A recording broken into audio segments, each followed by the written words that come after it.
ብር ቲፕ እንዲያደርጋችሁ ፈልጋለሁ ልክ እንደ ቲክቶክ ማለት ነው ኦ ናይስ 10 ብር ቲፕ ናይስ 50 ብር ቲፕ ለአንድ ሰው 10 ብር ያን ያህል ብዙ አይደለም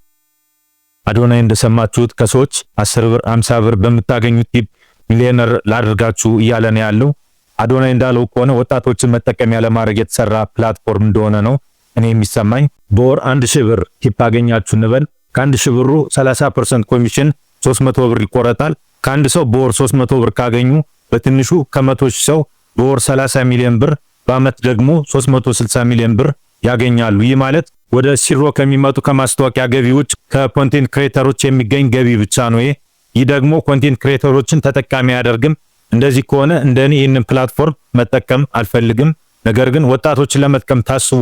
የተሰራ ከሆነ ልክ እንደ ዩቲዩብ ከማስታወቂያ ከሚገኝ ገቢ መካፈል የሚያስችል ስርዓት ገንብተው ከሆነ የሚመጡት እውነትም ወጣቱን ለመጥቀም ታስቦ የተሰራ ፕላትፎርም ነው ለማንኛውም 5 ቀናት ብቻ ቀርተውታል ሁሉንም አብረን እናየው ይሆናል